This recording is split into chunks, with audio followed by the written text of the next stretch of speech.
ঐতিহ্য 1000 বছর ধরে আমরা যে সংস্কৃতি লালন পালন করে এসেছি হিসেবে এবং সবাইরা মুর্শিদের বিভিন্ন কাজের মাধ্যমে আমরা উদযাপন করছি।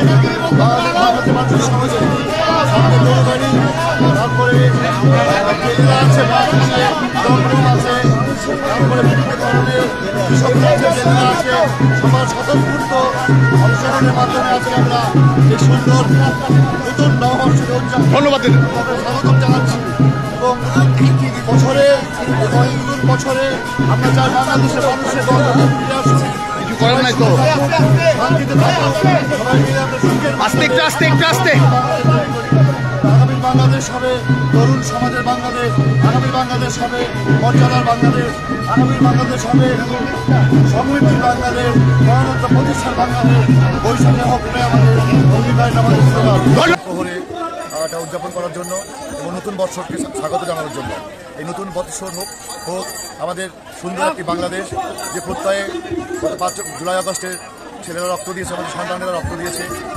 আমাদের দীর্ঘ 17 বছর যে আন্দোলন সংগ্রাম, তার মাধ্যমে আমাদের মুক্ত স্বাধীন বাংলাদেশ পেয়েছি।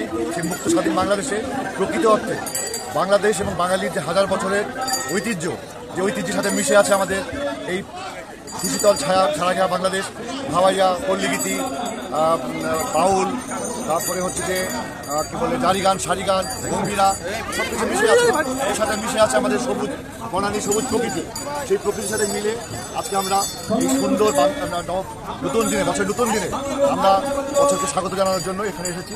আমরা চাই আগামী দিনে সবাই বাংলাদেশের 18 কোটি মানুষ একসাথে একটি সুন্দর, শান্তিপূর্ণ, সমৃদ্ধিশালী এবং পরস্পরের প্রতি ভালোবাসার একটা বাংলাদেশ তৈরি করতে চাই। যে বাংলাদেশে তরুণদের যে প্রত্যয়, তরুণ যে প্রত্যাশা, তরুণরা যে স্বপ্ন দেখেছে, সেই স্বপ্নকে বাস্তবায়নের জন্য আমরা এই নতুন বছরটাকে কাজে লাগাতে চাই পরিপূর্ণভাবে। তো বাংলাদেশ জাতীয়তাবাদী দল এবং আমাদের নেতা তারেক রহমান, তিনি এই বৈশাখ অনুষ্ঠানটাকে, নববর্ষ অনুষ্ঠানটাকে সারা বাংলাদেশে পালন করার জন্য, জাতীয় এবং দেশীয় সংস্কৃতিকে তুলে ধরার জন্য সবাইকে উদ্বুদ্ধ করেছেন, সবাইকে কাজ করতে বলেছেন।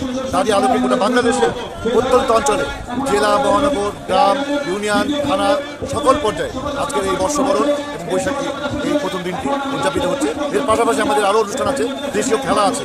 আমাদের র্যালি ছিল, সেই র্যালিতে আমরা গরু গাড়ি, যেটা ঐতিহ্যগতভাবে গরু গাড়ি, ঘোড়ার গাড়ি, তারপরে জাল ধরা, জাল জেলে ছিল, কৃষকরা ছিল, মাথাল পড়া কৃষকরা ছিল।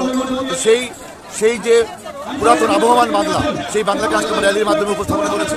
এবং এরই ধারাবাহিকতায় যে পুরাতন খেলাগুলো ছিল, সেগুলো আমরা আজকে আবার এই খেলাগুলো হবে, আগামীকাল লাঠি খেলা হবে।